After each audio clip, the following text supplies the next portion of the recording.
saya bisa ke Al-Aqsa. Qadarullah dalam 2 tahun beliau pun mau kembali pulang.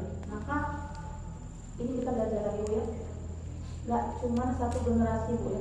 Sampai akhirnya Umar bin Khattab radhiyallahu anhu yang tadinya beliau itu adalah orang yang paling sanksi karena sempat minta Abu Bakar untuk membatalkan perjalanan Usama bin Zaid karena Rasulullah keburu meninggal. Tapi itulah as-siddiq ya, mengingatkan bahwa ini perintah Rasulullah, mau ada Musailamah kayak mau ada apapun, kalau Rasulullah bilang berangkat berangkat. Inilah pelajaran taat. Alhamdulillah Allah izinkan pembebasan pertama itu tepat terjadinya baru 4 Jumadil Akhir, berarti sekarang berapa? 2 hari yang lalu ya. 4 Jumadil Akhir adalah 16 Hijriah adalah pembebasan Al-Aqsa yang pertama oleh Khalifah Umar bin Khattab. Dan Umar bin Khattab bikin ini bikin kafir. Beliau menjamin dengan keindahan akhlaknya sampai pendeta Soponius yang ditinggal sama rajanya, Raja Heraklius itu malah pergi ke Konstantinopel ya, karena udah tahu pasukan Islam udah mengepung. Cuma ditinggal cuma pemimpin agamanya aja, karena Umar bin Khattab dikasih jaminan kamu boleh tetap di sini asal ikut aturan pemimpin Muslim. Jadi ahli zimah, bayar jizyah. Ini dibagi ini tempatnya nih, ya.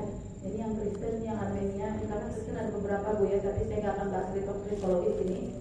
Nanti tambah panjang. Tapi paling nggak itu sudah ada gambaran. Nah inilah buat umat Muslim dan ini wilayah untuk orang Yahudi. Tapi pada masa itu orang Yahudi nggak boleh tinggal berusin. Jadi hanya boleh safar sementara. Lalu di era Umayyah banyak pembangunan Bu ya. Kalau kita lihat kubah-kubahnya semakin banyak gitu ya. Itu pembangunan banyak di era Umayyah. Kita tetap saja. Nah ini era Al-Ghazniyah di mana sudah mulai terjadi kemunduran peradaban Islam. Sampai ini ada kepemimpinan Syiah di daerah Mesir. Ya, qadarullah. Yang ini di daerah Baghdad, Irak, ini daerah Mesir, dan mereka berantem. Hasilnya apa? Hasilnya tahun 1099 Al-Aqsa dikuasai oleh pasukan Salib. Banyak darah Bu, persis kayak kita lihat sekarang. Dan pada saat itu gak main-main, lebih dari 5 kerajaan pasukan Salib menguasai Al-Aqsa dan Bumi Syam. Alhamdulillah Allah kasih orang yang berpikir. Al-Ghazali sebagai tokoh untuk membangun akal mental Muslim, dan Allah kasih orang-orang yang hebat. Ya, keluarga Zaki ini kerajaan kecil ya, mungkin jatuhnya kayak gubernur lah ya gitu ya. Tapi Allah kasih orang-orang yang visioner, siap berjuang untuk Al-Aqsa, sampai akhirnya Allah kasih generasi Salahuddin Al-Ayyubi yang orang tuanya pun menikah untuk alasan mempersiapkan mereka. Allah izinkan 88 tahun setelah Al-Aqsa diinjak-injak oleh para Salibis, maka Allah berikan kemenangan lewat Salahuddin Al-Ayyubi. Oke, kita lanjut era Utsmaniyah ya. Pemimpin terakhir yang masih berlaku sebagai pemimpin adalah Sultan Abdul Hamid II, yang pada Allah kasih ujian ya, mendapat serangan dari dalam. Kalau ibu tahu ini pernah ke Turki ya, mereka sebagian menganggap ini adalah tokohnya orang Turki, padahal dia adalah tokoh perusak peradaban Islam ya. Sementara di luar ada sejumlah tokoh yang tidak berhero. Ini Thomas Edward Lawrence, ada Inggris, dan ini adalah Abdul Balfour ya, Perdana Menteri Inggris, yang ngasih izin Zionis untuk masuk ke tanah Palestina setelah mereka menguasai wilayah Utsmani dalam Perang Dunia Pertama.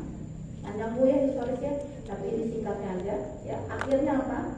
Akhirnya Bumi Syam dibelah 2. Ini berlaku kayak kerjasama apa, kalau dulu kan perjanjian koin gitu ya. ya, misalnya. Nah, oligarcharis ini bagian side pivot. Yang ini dari Inggris, ini dari Prancis. Lalu dia tandai semua bekas wilayah Utsmani dengan bendera-bendera buatan ini yang bikin dia ya. Lalu dia potong dua, ya. Dan kita tahunya sekarang begini yang Bu, pertanyaannya. Nah ini nanti saya lompati dulu aja karena waktu kita nggak banyak. Tapi paling nggak kita harus belajar. Karena apa? Rasulullah SAW sudah mengingatkan bahwa timeline apa? Masa waktu yang umat Rasulullah SAW itu sudah Rasulullah ingatkan itu dibagi dalam 5 periode kepemimpinan. Pertama, kepemimpinan era Rasulullah SAW, lalu kepemimpinan era para kelompok Rasulullah, pemimpin-pemimpin yang mengikuti jalan Rasulullah, terus pemimpin-pemimpin yang yang masih menjalankan Islam tapi sudah mulai berbeda metode ya, karena kebanyakan mewariskan ke anaknya ya. Padahal dalam fikih Islam pemimpin itu nggak mesti anaknya ya. Kita lihat waktu Umar bin Khattab radhiyallahu anhu habis itu terus sama guru pada saat itu pada minta sudah anakmu saja. Enggak, kata Umar bin Khattab cukup satu Umar yang nanti tanggung jawab di akhirat. Berarti apa Bu? Nggak mesti modelnya naik kerajaan. Padahal Allah kasih terus ya perubahan sampai ke Utsmani hancur dan kita ada di episode ini. Episode pemimpin Zalim. Subhanallah. Tapi kata Rasulullah SAW, nanti akan ada episode terakhir yang mana kepemimpinan akan kembali seperti metode Rasulullah di akhir zaman. Dan pusat dari pemerintahnya ada di Palestina. Subhanallah. Jadi kita bisa sampai dalam pembebasan Al-Aqsa pertama oleh Umar bin Khattab, pembebasan Al-Aqsa kedua oleh Saudina Ali, pembebasan ketiga siapakah? Apakah kita masuk dalam barisan itu? Siap untuk berjuang? Alhamdulillah. Maka kita harus tambahin lagi. Karena apa? Karena saat ini Allah sedang membolak-balikkan hati setiap umat manusia. Ibu tahu berapa banyak orang masuk Islam habis lihat peristiwa pembantaian di Gaza? Di Jepang Bu, Allahu Akbar, itu peningkatannya 300%. Di Eropa 400% Bu, orang berbondong-bondong masuk ke dalam agama Islam.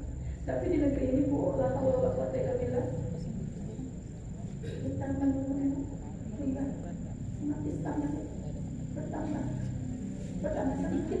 Saya nggak berani bilang berkurang karena saya takut. Tambah sedikit yang konsisten. Subhanallah. Ini saya kasih sedikit gambaran aja. Ya, yang terjadi saat ini yang di tepi barat Bu ya.